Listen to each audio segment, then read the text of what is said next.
Hello दोस्तों, नमस्कार। मैं हूं सतीश शर्मा। आप देख रहे हैं एवरीनीड। दोस्तों, पिछले वर्ष की भांति इस बार फिर से ग्राम पंचायतों को नेशनल लेवल पे अवार्ड पाने के लिए मौका मिल रहा है। दोस्तों, Department of Administrative Reforms and Public Grievances के माध्यम से इस बार फिर से award for deepening service delivery at grass root के लिए अवार्ड नॉमिनेशन के लिए पोर्टल ओपन कर दिया गया है। इसमें दोस्तों ग्राम पंचायतों के लिए भी मौका है अपना नॉमिनेशन फाइल करने के लिए, नॉमिनेशन दर्ज करने के लिए। दोस्तों, ये जो पूरा प्रोग्राम है वो national awards for e governance 2026 के नाम से जाना जा रहा है, जिसमें ग्राम पंचायत भी अपना लॉगिन करके इस पोर्टल पे नॉमिनेशन फाइल कर सकती है। तो दोस्तों, ग्राम पंचायत ये सारी प्रोसेस किस तरह से पोर्टल पर करेगी, ये सब कुछ अपन दोस्तों इस वीडियो में लाइव देखेंगे। तो चलिए दोस्तों शुरू करते हैं।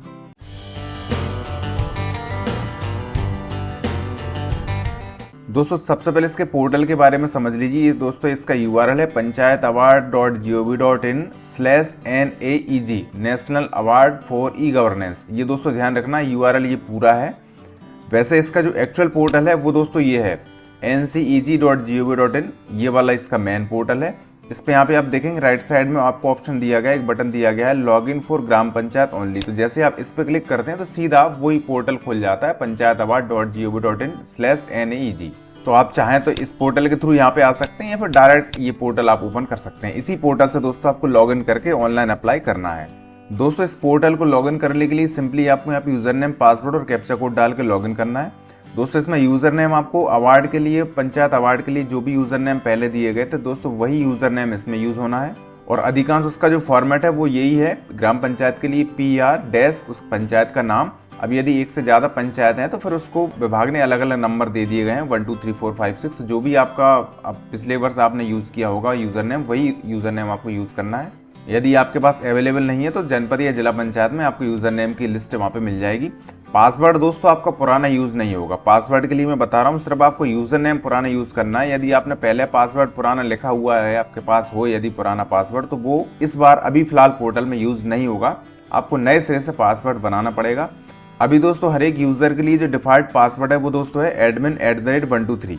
यहाँ पे आप देख सकते हैं admin@123, इसमें A कैपिटल है। तो जब आप इस पोर्टल को फर्स्ट टाइम लॉग इन करेंगे तो आपको यूज़र नेम डालने के बाद पासवर्ड में यही डालना होगा, पुराना पासवर्ड आपका काम नहीं करेगा।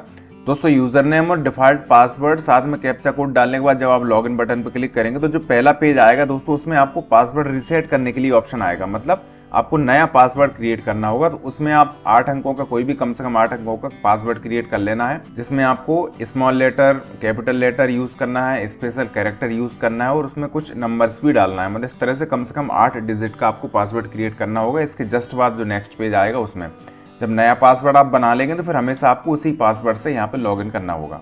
उसके बाद फिर पासवर्ड से नए सिरे से आप लॉगिन करेंगे। जैसे आप लॉगिन करेंगे उसके बाद आप यहाँ देखेंगे सबसे पहले आपको असाइन यूनिट का एक पेज खुलेगा जो कि सामने आपके खुल रहा है। इसमें एक बार आप चेक कर लीजिए आपका स्टेट, डिस्ट्रिक्ट, ब्लॉक और आपकी जो पंचायत है वो सब सेम होना चाहिए, क्योंकि एक ही जैसी यदि दूसरी पंचायत आपने लॉगिन कर लिया तो फिर आप वो दिक्कत आपको आ जाएगी। इसलिए आपको आपकी खुद की पंचायत ये है, आप एक बार यहाँ पर चेक कर लीजिए। इसके बाद आप सबमिट बटन पर क्लिक करेंगे। जैसे ही आप सबमिट बटन पर क्लिक करेंगे यहाँ पे आप देखेंगे अभी करंट की जो प्रोग्रेस है वो आपकी दिख रही है। इसमें स्टेटस में आप देखेंगे नो एक्शन लिखा हुआ आ रहा है, मतलब अभी आपने इसमें कोई भी काम नहीं किया है। ठीक है, ये सिर्फ आपको सूचना के लिए है।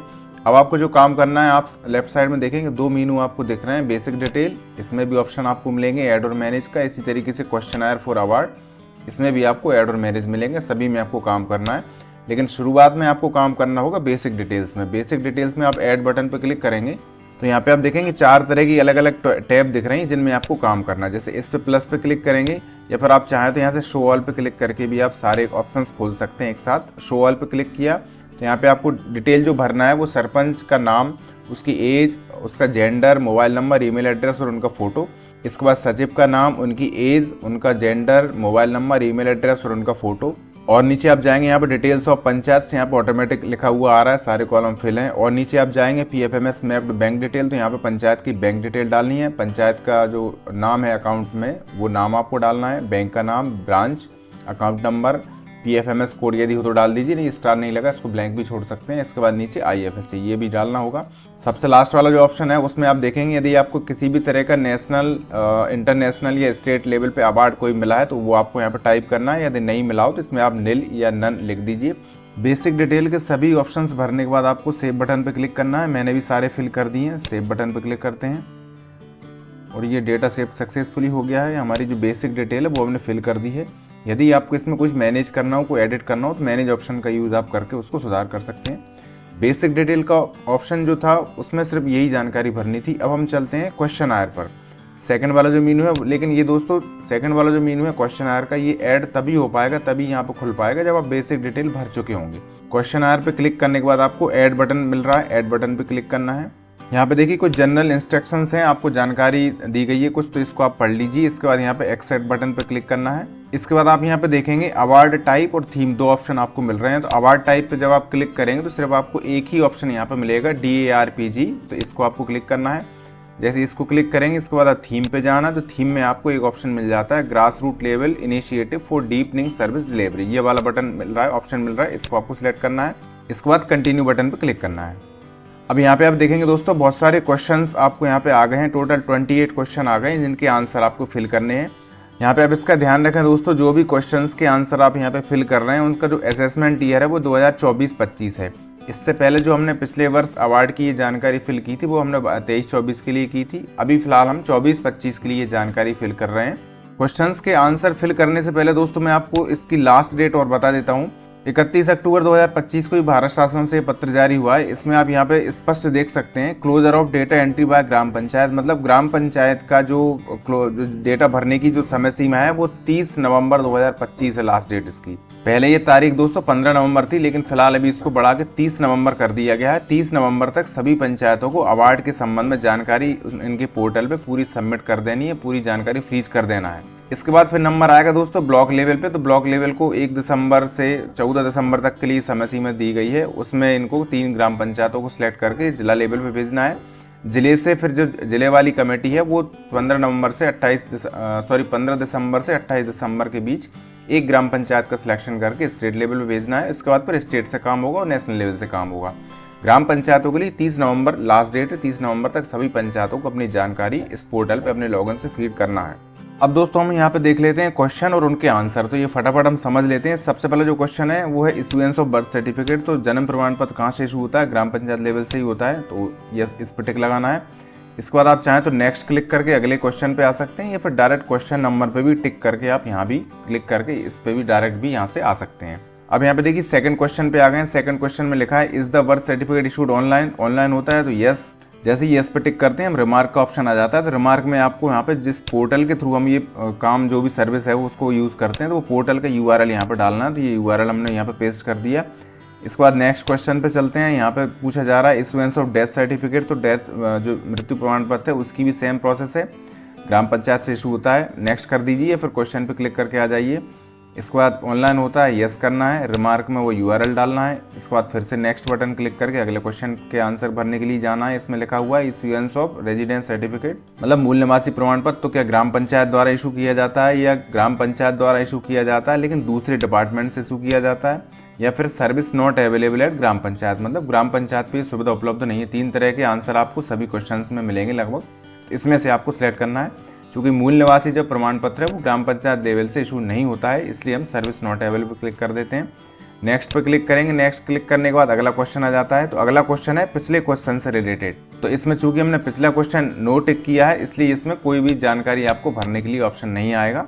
और अगले क्वेश्चन पे जाते हैं। 7 नंबर का क्वेश्चन हम देखते हैं। इसमें लिखा हुआ है विवाह प्रमाण पत्र कहाँ से इशू होता है, तो ये ग्राम पंचायत लेवल से ही होता है। इसके बाद नेक्स्ट क्वेश्चन पे क्लिक कर लेते हैं, तो यहाँ पे उसी पिछले क्वेश्चन से संबंधित जानकारी है। मैरिज सर्टिफिकेट इशू होता है क्या ऑनलाइन होता है, तो ऑनलाइन ही होता है, ये यस पे क्लिक करेंगे। इसके बाद उसका जिस पोर्टल से ये ऑनलाइन जारी होता है वो पोर्टल का URL यहाँ पे डालना है। तो जैसे कि आपको पता है MP डिस्ट्रिक्ट वाला जो पोर्टल है उसके थ्रू ये सर्टिफिकेट इशू होता है, तो आपको यहाँ पे रिमार्क में वो URL डालना है। ये जानकारी जो है मैं मेरी पंचायत की अपने क्षेत्र के हिसाब से जो जानकारी है वो फिल कर रहा हूँ। आपको यदि कुछ इसमें चेंज लग रहा हो आप आपके हिसाब से क्वेश्चन के आंसर और रिमार्क में जो भी आपको URL डालना है वो आपके हिसाब से उसको डाल सकते हैं। अगला क्वेश्चन देख लेते हैं। अगले क्वेश्चन पे हम जाएंगे। यहाँ पे पूछा जा रहा है इशुएंस ऑफ कंस्ट्रक्शन परमिट, निर्माण की अनुमति ग्राम पंचायत लेवल पर ही जारी होती है, यस। इसके बाद हम नेक्स्ट पे क्लिक करते हैं।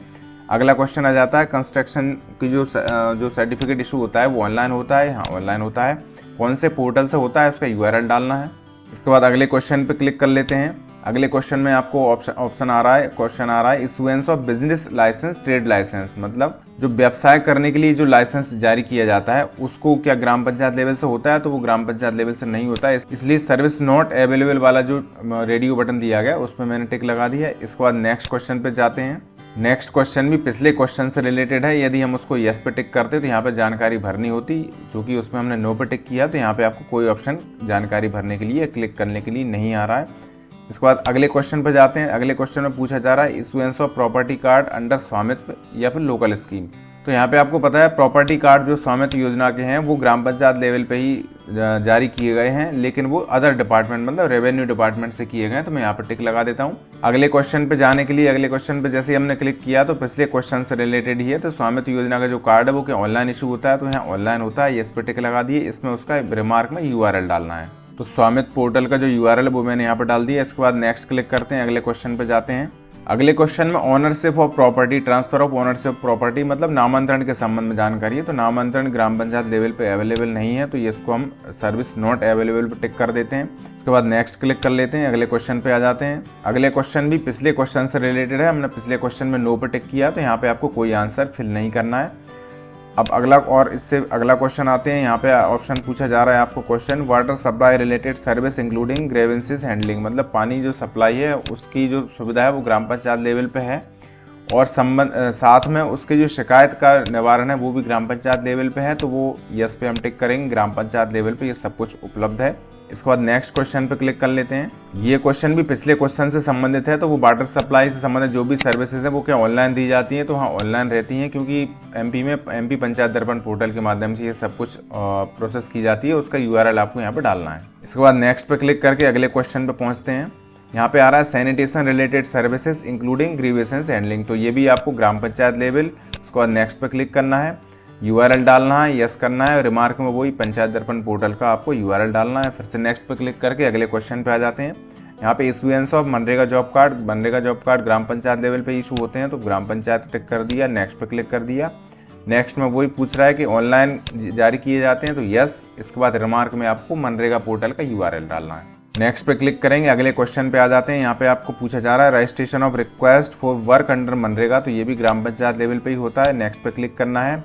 अब इसमें पूछा जा रहा है कि ऑनलाइन होता है, तो हाँ ऑनलाइन होता है। इसका URL रिमार्क में वही मनरेगा पोर्टल का आपको URL यहाँ पर डालना है। नेक्स्ट पे क्लिक किया, अगले क्वेश्चन पे आ गए हम। अगले क्वेश्चन में दोस्तों ये पूछा जा रहा है total number of online services being delivered at the gram panchayat level, तो ग्राम पंचायत लेवल पे कितनी ऑनलाइन सर्विसेज प्रोवाइड की जाती हैं। तो मैंने अनुमान लगाया है, मैंने काउंटिंग करी है, तो लगभग 30 के समथिंग सर्विसेज मुझे समझ आई है जो हम ऑनलाइन डिलीवर करते हैं, तो मैंने यहाँ पे संख्या डाल दी। आप आपके हिसाब से और काउंटिंग करके आपके हिसाब से संख्या डाल दीजिए। नेक्स्ट पे क्लिक करेंगे। अगला क्वेश्चन जो है वो है वेदर ऑनलाइन पेमेंट फैसिलिटी है कि नहीं ग्राम पंचायत लेवल पे टैक्सेज या फीस वगैरह जमा करने के लिए, तो ग्राम पंचायत लेवल पे ऑनलाइन सुविधा उपलब्ध है। यस पे टिक लगाना है, क्योंकि सभी पंचायतों के बैंक अकाउंट हैं, उनके QR कोड भी हैं। इसके बाद नेक्स्ट पे क्लिक करेंगे तो नेक्स्ट में पूछा जा रहा है ग्राम सभाएं आयोजित होती हैं, तो उसकी जो जानकारी है वो निर्णय पोर्टल या निर्णय ऐप पर जानकारी फीड की जाती है कि नहीं की जाती, तो वो सभी पंचायतें लगभग करती हैं, तो इसको यस पे क्लिक करना है। उसके बाद नेक्स्ट पे क्लिक कर देना है। नेक्स्ट में लास्ट जो क्वेश्चन आ गया हमारा 28 नंबर, उसमें ये पूछा जा रहा है वेदर मेरी पंचायत ऐप, एक पंचायत है, एक एप्लीकेशन है मेरी पंचायत, जो कि मिनिस्ट्री ऑफ पंचायत राज के थ्रू ये लॉन्च किया गया है ऐप, तो अधिकांश आप लोग इसका यूज़ कर रहे होंगे। तो इसमें यही पूछा जा रहा है कि मेरी पंचायत ऐप का यूज़ किया जा रहा है कि नहीं शिकायतों के निवारण के लिए, तो आपके क्षेत्र में आपकी पंचायत में जो भी इस तरह की इसका आंसर आपको समझ आ रहा है वो टिक कर दीजिए। मुझे यहाँ पे यस पे टिक लगाना है। इस तरह से आपने सभी क्वेश्चंस के आंसर फिल कर दिए हैं, और लास्ट में आपको यहाँ पे सेव बटन पे क्लिक करना है। जैसे ही आप यहाँ पे देखिए सेव बटन पे क्लिक करेंगे, डाटा सेव सक्सेसफुली हो गया, और यहाँ पे आपका जो स्टेटस है वो भी देखिए यहाँ पे सेव्ड लिखा आ गया, मतलब आपने जो क्वेश्चंस के आंसर फिल किए हैं उनको आपने सेव कर दिया है। लेकिन अभी आपका काम दोस्तों कंप्लीट नहीं हुआ, इसको आप क्रॉस कर दीजिए। अब आपको जाना है दोस्तों क्वेश्चन आर की, अभी हमने ऐड बटन यूज़ किया था, अब आपको जितने क्वेश्चन आपने सेव कर दिए वो सभी आपको मैनेज बटन में मिलेंगे, तो आपको मैनेज बटन पे क्लिक करना है। यहाँ से आप देख सकते हैं, इनको आप व्यू कर सकते हैं, सभी 28 क्वेश्चन जो आपने फिल किए हैं आंसर, इनको आप मॉडिफाई कर सकते हैं, और यदि ये सब कुछ नहीं करना तो आपको इनको फ्रीज करना होगा, तो फ्रीज बटन यहाँ पे दिया गया है। फ्रीज बटन पर जैसे ही आप क्लिक करेंगे कुछ और सेल्फ सर्टिफिकेशन के संबंध में जानकारी, कुछ कंफर्मेशन आएगा, इसको चेक बॉक्स आ रहा है, इनको आपको टिक लगा देना है, और फाइनली आपको सबमिट बटन पर क्लिक करना है। सबमिट बटन पर जैसे हम क्लिक करते हैं एक बार और सारे क्वेश्चन आपको यहाँ पे दिख जाते हैं, एक बार और आप इनको पढ़ सकते हैं, पढ़ लीजिए इनको फ्रीज करने से पहले। सभी पे टिक लगा के आप इनको पढ़ सकते हैं। और यदि सब कुछ सही है तो फिर आपको फाइनली फ्रीज बटन दिया गया है, इस बटन पर क्लिक करना है। इसके बाद एक सूचना और आपको यहाँ पे आती है कि आपने जो क्वेश्चन के नंबर यहाँ पे दिए गए, इन क्वेश्चन को आपने अटेम्प्ट नहीं किया, मतलब इनके आंसर नहीं दिए हैं। चूँकि हमने इनके आंसर इसलिए नहीं दिए क्योंकि इससे पहले वाले जो क्वेश्चन पे हमने नो पे टिक कर दिया, तो ये आंसर क्वेश्चन का आंसर देने के लिए वहाँ पर ऑप्शन नहीं आ रहा है, इसलिए इन क्वेश्चन के आंसर हमने नहीं दिए हैं। इनको कन्फर्म करने के बाद आपको यहाँ पे ओके बटन पर क्लिक करना है। इस तरह से आप देख सकते हैं डेटा फ्रीज सक्सेसफुली, और आपका स्टेटस जो है वो भी आपका फ्रीज लिखा हुआ आ गया है। इस तरह से दोस्तों आपकी जानकारी जो फ्रीज कर देंगे, तो फ्रीज करने के बाद आपका जो डेटा है, जो भी क्वेश्चन और उनके आंसर हैं, वो सारा आपका ब्लॉक लेवल की जो कमेटी है उनके लॉगिन पे दिखने लगेंगे। तो पंचायत लेवल से सिर्फ आपको यही काम करना था। अब दोस्तों ये जो काम पंचायतों द्वारा किया जाएगा, वो कितनी पंचायतों ने कर दिया, कितनी पंचायतों ने सेव किया है डाटा, कितनी ने फ्रीज किया है, वो सब कुछ भी आप यहाँ पर देख सकते हैं दोस्तों पोर्टल पे। तो उसके लिए आपको लॉगिन की जरूरत नहीं पड़ेगी। आप होम पेज पे आएंगे, नीचे की साइड आप देखेंगे सिटीजन सेक्शन में आपको एक डैशबोर्ड रिपोर्ट के नाम से एक बटन मिल जाता है क्लिक करने के लिए। इस पर जब आप क्लिक करेंगे तो यहाँ पे आपको 24-25 तो ऑटोमेटिक आ ही रहा है। इसके नीचे आप देखेंगे DARPG अवार्ड, इस वाले बटन को आपको क्लिक करके रिपोर्ट देखना है। अभी जो हम फीडिंग कर रहे हैं, जो पंचायतें फीड करेंगे डेटा, वो DARPG अवार्ड के लिए कर रही हैं, तो आपको इसी बटन पे क्लिक करना होगा। जैसे इस बटन पे आप क्लिक कर देंगे, देखिए ग्रीन कलर से हो जाता है। इसके बाद नीचे एक और ऑप्शन आ जाता है ग्रास रूट लेवल इनिशिएटिव, तो इस बटन पे भी आपको क्लिक करना है। ये तीनों बटन आपकी ग्रीन कलर से टिक हो जाएंगे, इसका मतलब यही रिपोर्ट आपके सामने है, नीचे खुल रही है। अब यहाँ पे देखिए दोस्तों स्टेट दिख रहा है, स्टेट के बाद आप यहाँ पे जाएंगे आंसर्ड स्टेटस, तो यहाँ पे आपको जिन पंचायतों ने आंसर सेव किए हैं अभी, तो वो आपको यहाँ पे सेव वाले बटन में यहाँ पे संख्या दिख जाएगी। जिन्होंने डेटा फ्रीज कर दिया है वो आपको फ्रीज वाले कॉलम में आपको VP के नीचे आपको पंचायतें दिख जाएंगी। तो यहाँ पे आपको स्टेट क्लिक करेंगे, फिर डिस्ट्रिक्ट क्लिक करेंगे, ब्लॉक क्लिक करेंगे, तो वो आपकी सारी जानकारी आपको आसानी से आप दिख जाएगी, कितनी कौन कौन सी पंचायतों ने डेटा सेव किया है, कौन कौन सी पंचायत ने डेटा फ्रीज कर दिया। फ्रीज करने के बाद ही दोस्तों वो आपका काम, पंचायत लेवल का काम खत्म होगा, क्योंकि फ्रीज करने के बाद ही जो डेटा है आपका वो ब्लॉक लेवल की कमेटी है उसके पास पहुंचेगा। तो इस तरह से आप रिपोर्ट भी यहाँ पे चेक कर सकते हैं। आज के इस वीडियो में इतना ही। सभी को नमस्कार, बहुत बहुत धन्यवाद।